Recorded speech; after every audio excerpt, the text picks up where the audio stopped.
6 months after the destruction of the Keth invasion fleet, the galaxy was a very different place. The Keth Empire had surrendered completely, its remaining territories now under human administration.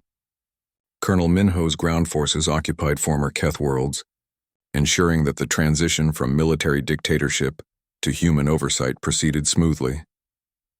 The other galactic civilizations watched nervously as humanity revealed the true extent of its capabilities.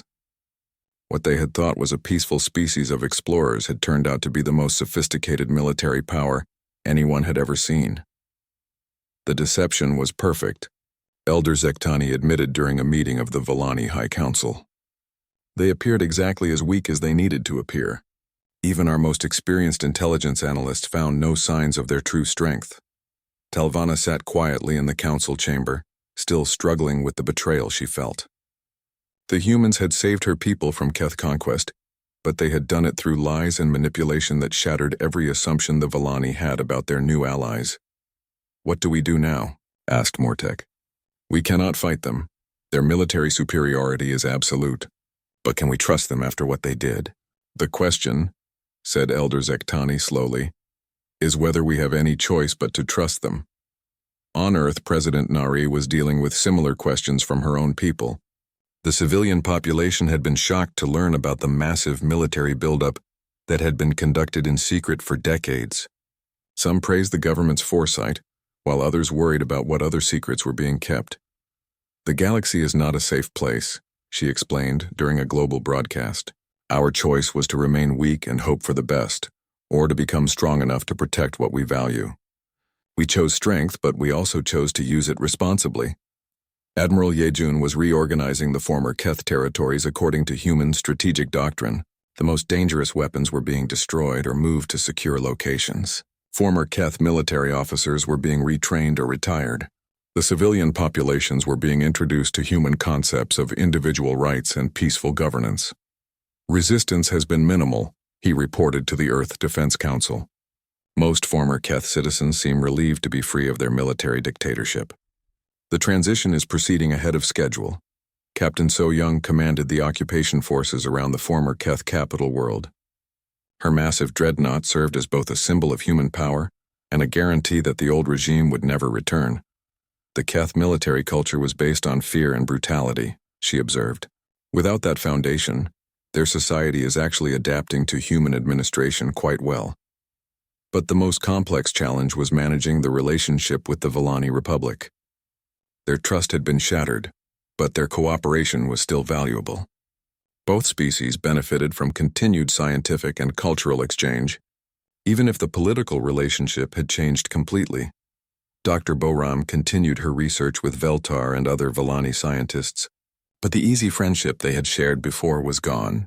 Every interaction was now colored by the knowledge that the humans had been gathering intelligence while pretending to be simple researchers. "I understand why you did it," Veltar said during one of their lab sessions. "But understanding does not make the betrayal hurt less." "I know," Boram replied. "I wish things could have been different. But the threats in this galaxy are real, and peaceful species need protection whether they want to admit it or not." The Vallani were learning that lesson themselves as reports came in from other regions of space. Several aggressive species were testing human resolve, trying to determine if the destruction of the Keth fleet had been luck or genuine capability. 3 different militaristic civilizations have sent probe ships into our sector, reported Commander Wu Jin during a joint briefing with Vallani officers. His official title was still Exploration Corps Commander, but everyone now knew what his real job had always been. "How are you responding?" asked Mortek. "With measured force," Admiral Yejun answered. "We destroy their scouts but let one ship escape to report back. The message spreads quickly. This region of space is under human protection." The strategy was working. Word was spreading throughout the galaxy that humanity was not the peaceful, weak species they had appeared to be. Trade routes that had been threatened by pirates were now secure. Peaceful civilizations that had lived in fear were reaching out to request human protection. "We're receiving diplomatic requests from 17 different species," Jin'e reported during a cultural affairs meeting. "They all want to establish relationships similar to what we had with the Vallani." "Similar to what they think we had with the Vallani," Kyung-ho corrected sadly. He still felt guilty about the deception, even though he understood its necessity. The new galactic order was taking shape according to human strategic principles. Peaceful species were protected and encouraged to develop their cultures and technologies. Aggressive species faced overwhelming force if they threatened others. Trade flowed freely under human security guarantees. But the cost of this new order was measured in trust and innocence lost. The Volani had learned that the galaxy was more dangerous and complex than they had believed. Humanity had revealed that survival sometimes required deception and the willingness to use overwhelming force. Are we the villains in this story? Lieutenant Dong Hyuk asked Admiral Yejun during a private conversation. That depends on your perspective, the Admiral replied. The Keth certainly think so. But the species they were planning to conquer probably see us as heroes. History will judge whether our methods were justified by our results. In the end, the galaxy was safer and more peaceful than it had been in centuries. Pirates and raiders found their activities too dangerous to continue. Weak civilizations no longer lived in fear of conquest. Trade and cultural exchange flourished under human protection. But everyone now knew the truth about humanity. They were not the peaceful explorers they had pretended to be. They were apex predators who had learned to disguise their fangs until it was time to use them. The humans taught us an important lesson. Elder Zektani told the Volani High Council during their final debate about future relations with Earth. In this galaxy, true peace only exists when good people are strong enough to enforce it. Dr. Boram was working late in her laboratory when Veltar approached her with a question that had been troubling the young Volani scientist for months. Do you think we can ever trust each other again? Veltar asked. Boram looked up from her research and considered the question carefully. I think we can build something different than trust. We can build understanding. You understand that we will do whatever is necessary to protect peaceful civilizations. We understand that you value honesty and cooperation above strategic advantage. Maybe that's enough. Outside the laboratory windows, human and Volani ships moved through space together on joint missions. The galaxy was changing, becoming something neither species had expected when they first met in peaceful contact so many months before.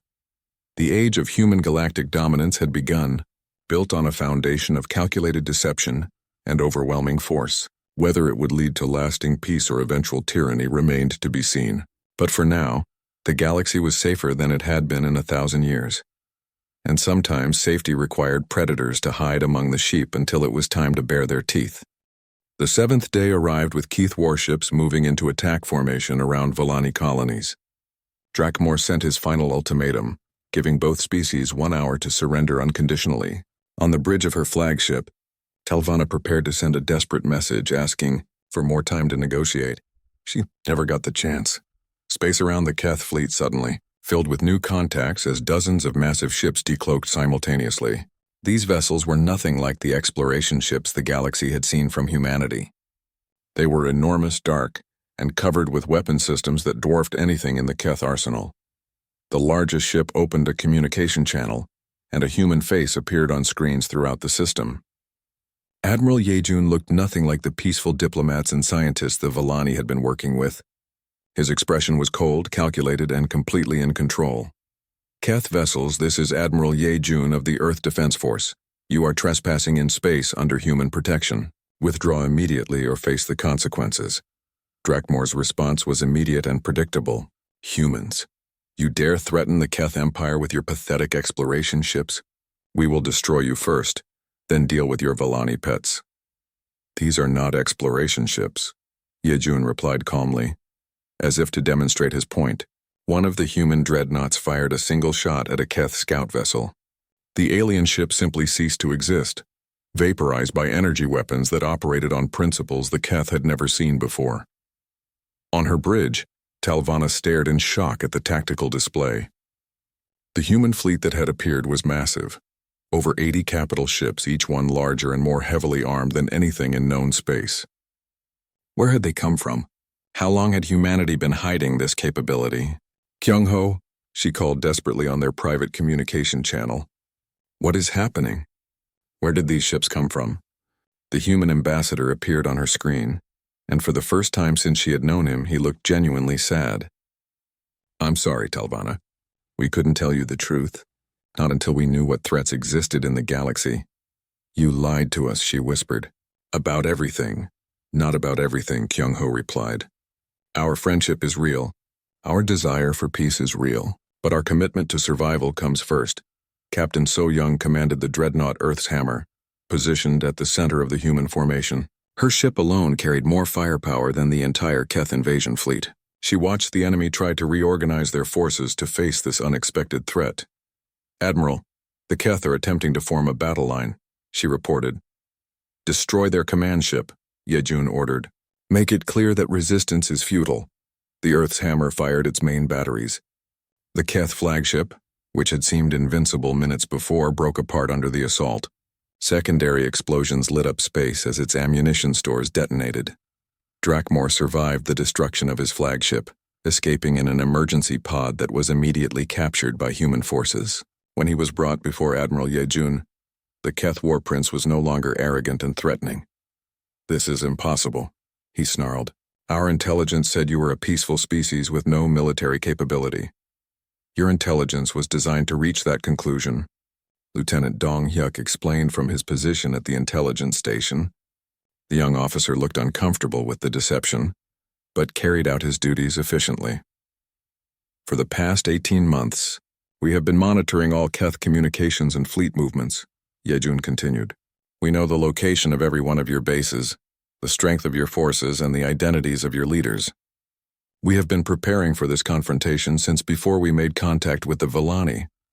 The revelation of humanity's true capabilities sent shockwaves throughout the galaxy. Species that had been quietly observing the situation suddenly realized that these peaceful humans represented a completely new type of threat. How is this possible? Talvana demanded during an emergency meeting with human leaders. We scanned your ships, studied your technology. Everything indicated a peaceful civilization focused on exploration, President Nari answered from Earth. What you saw was what we wanted you to see. Our exploration ships are real. Our civilian technology is exactly as we presented it, but we have also been building a military capability that we kept completely hidden. The ships we showed you were built in shipyards you could observe, Admiral Yejun added.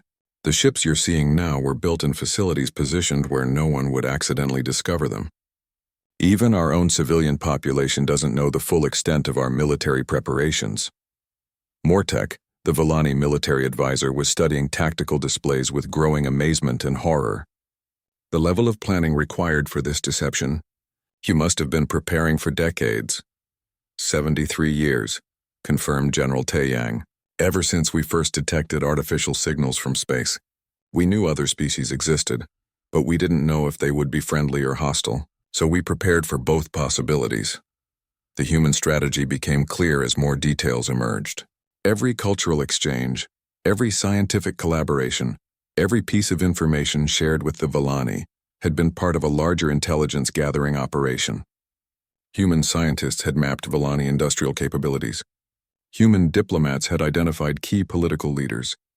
Human explorers had charted every major colony and strategic resource. You used our trust against us, Talvana said, her voice filled with pain and betrayal. We used the time our friendship bought us to understand the strategic situation, Kyung-ho replied. When we learned about the Keth threat, we knew our preparations had been necessary. The Keth fleet was completely outmatched.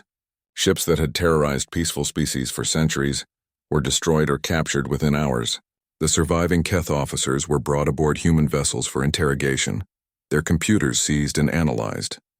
Your empire ends today, Admiral Yejun told the captured Keth commanders. You will withdraw from all occupied territories and pay reparations to your victims. Any attempt at resistance will result in the complete destruction of your remaining forces. But the most shocking revelation was yet to come. As human intelligence officers analyzed captured Keth data, they revealed the true scope of their surveillance network. We have been monitoring galactic communications for over 40 years, Sungmin reported during a briefing that included both human and Villani officers. We know about every major species, every alliance, every conflict. The Keth invasion was not a surprise. It was an expected outcome that we planned for. Elder Zektani, the oldest and wisest of the Villani leadership, spoke slowly and carefully. You knew this attack was coming. You could have warned us months ago and prevented much suffering. Preventing it early would have revealed our capabilities too soon, President Nari replied.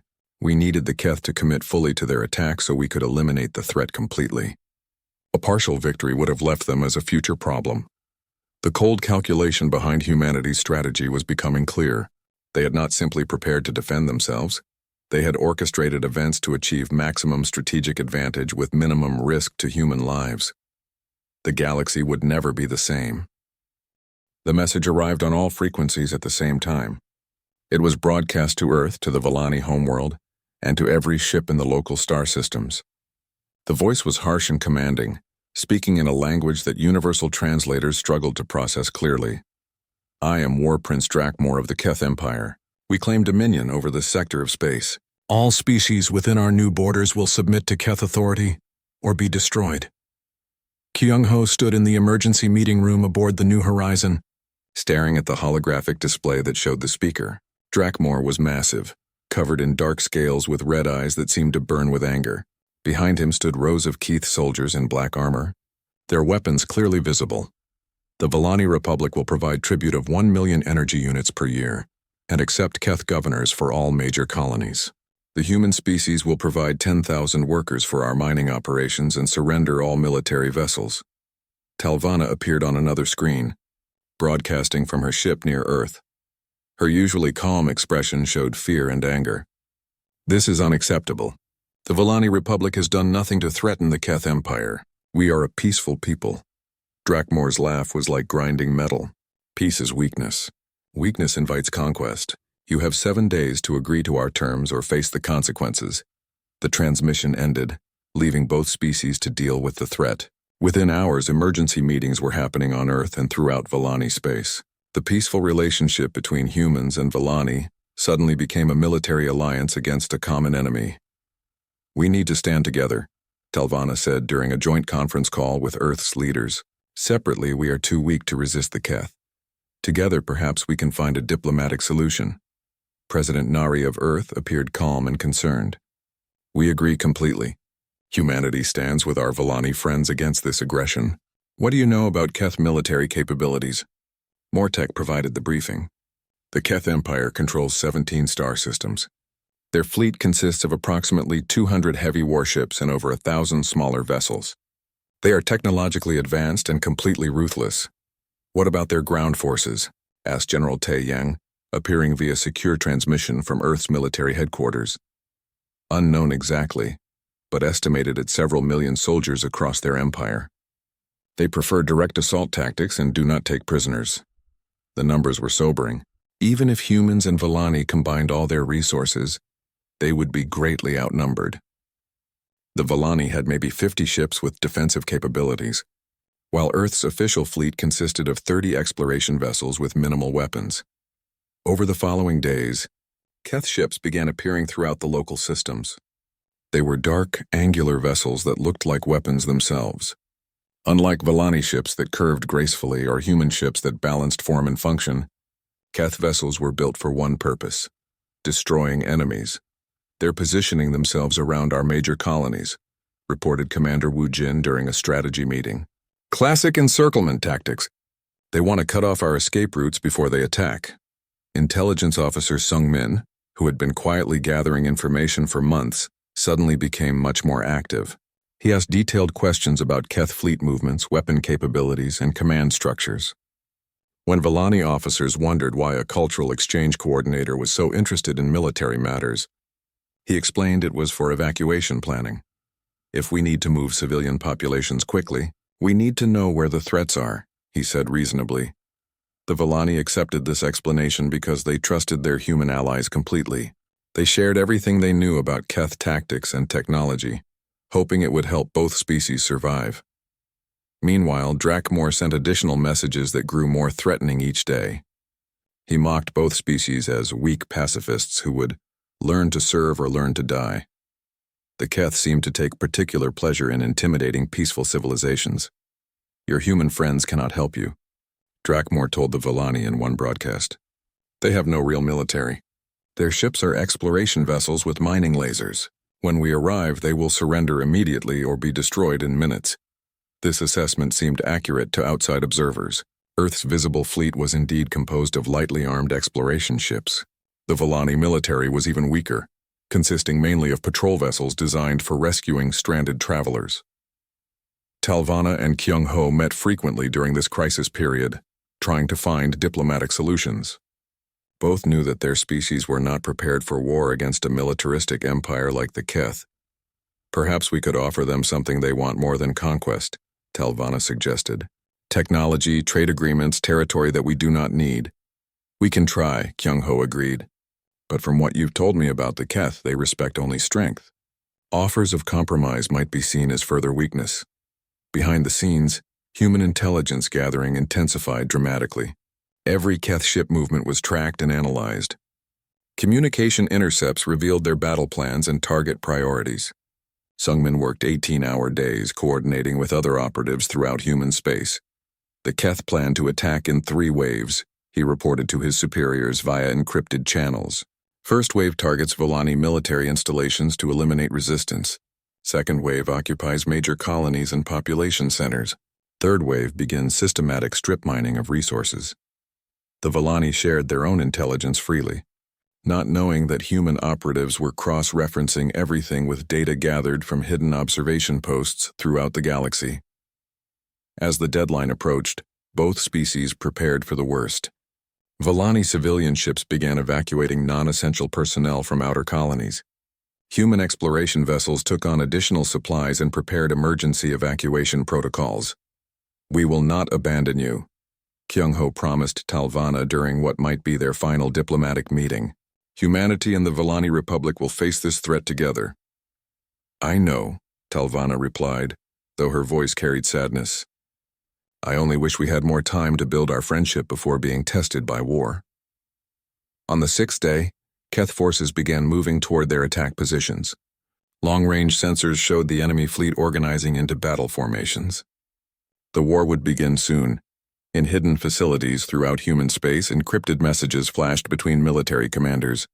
Admiral Ye-jun, whose existence was unknown to the Volani, gave final preparations orders to his fleet commanders. All units report. Ready, came the responses from Captain So-young and dozens of other officers whose names appeared on no official records. The peaceful first contact period was ending. Soon the galaxy would learn what humans were really capable of when their survival was threatened. 3 months had passed since first contact, and the relationship between humans and Volani was growing stronger every day. Dr. Boram worked alongside Volani scientists in a temporary laboratory built on Earth's moon. The alien researchers were fascinated by human agriculture and wanted to understand how Earth grew so many different types of food. Your planet has such diversity, said Veltar, a young Volani botanist who had become Boram's closest alien friend. Most worlds we know focus on efficiency. They grow only what they need. But humans grow things for beauty, for taste, for tradition. Boram smiled as she showed Veltar how to properly plant tomato seeds in Earth soil. We've learned that variety makes us stronger. If one crop fails, we have others. Plus, life is more interesting with choices. The cultural exchange program was working better than anyone had expected. Jin Ai, the human coordinator, spent her days helping Volani visitors understand human customs while learning about their peaceful society. The Volani capital city, which they called Harmony, was exactly what its name suggested. No crime, no poverty, no war. How did your people achieve such peace? Jinae asked Talvana during one of their regular meetings. We learned long ago that cooperation brings better results than competition, Talvana explained. When everyone has what they need, there is no reason to fight. When knowledge is shared freely, everyone becomes smarter. Meanwhile, Commander Wu Jin was leading joint exploration missions with Volani ships. His official title was Exploration Corps Commander, and he played the role perfectly. The Volani trusted him completely, sharing star charts and information about other species they had encountered. The galaxy is vast, Mortek told him during one of their mapping missions. We have been exploring for 2,000 years and have only seen a small part of it. There are wonders beyond imagination, but also dangers. What kind of dangers? Wu Jin asked, though he tried to sound casual. Mortek's expression darkened. There are species that believe strength comes from conquest. The worst are the Keth Empire. They have been expanding their territory for centuries. taking what they want from weaker civilizations. This was exactly the kind of information Wu Jin's real superiors wanted to hear. Each night he sent encrypted reports back to Earth's military command, though the Villani believed he was simply filing exploration reports. The Keth are cruel and efficient, Mortek continued. They respect only strength. Peaceful species like ours, and yours, are seen as easy targets. Have they threatened the Villani? Wu Jin asked. Not directly, but their borders are expanding in our direction. We estimate they will reach our outer colonies within 50 years. We hope to find allies before then. Wu Jin nodded sympathetically, but inside his mind was racing.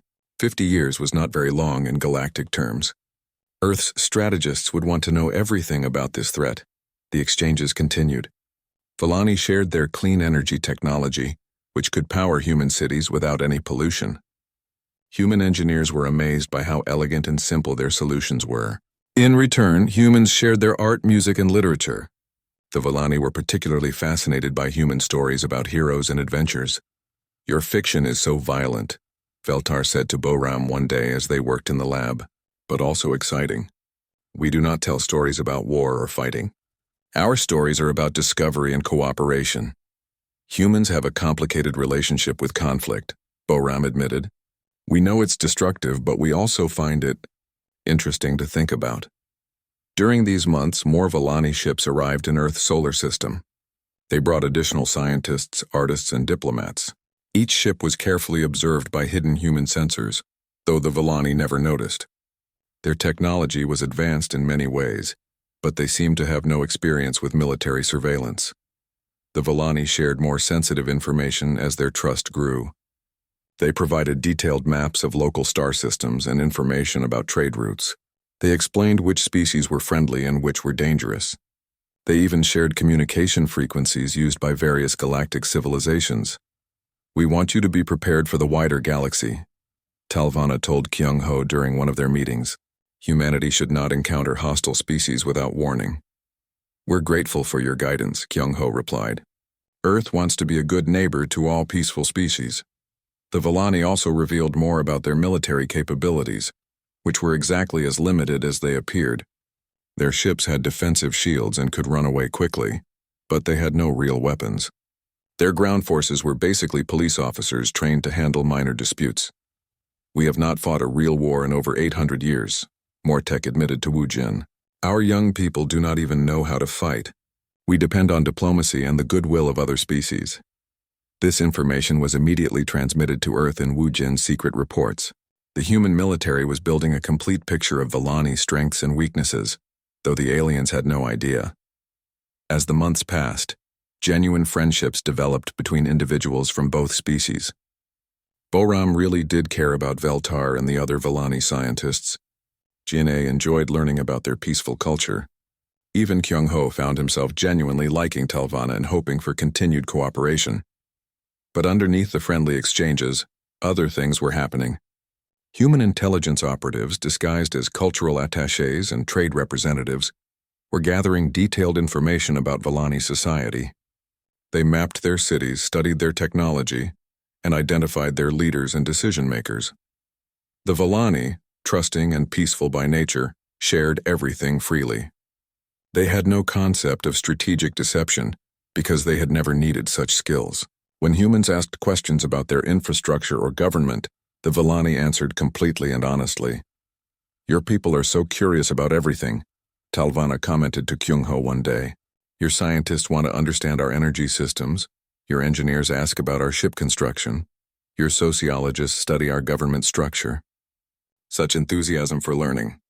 Humanity has always been curious, Kyung-ho replied, feeling a small pang of guilt. We want to understand our new friends completely.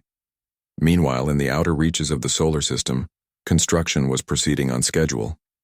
The orbital shipyards that the Villani knew about were building peaceful exploration vessels and civilian transports. But other shipyards, hidden behind sensor screens and positioned where no Villani ship would accidentally discover them, were building something very different. The trust was almost complete. Soon it would be time for the next phase.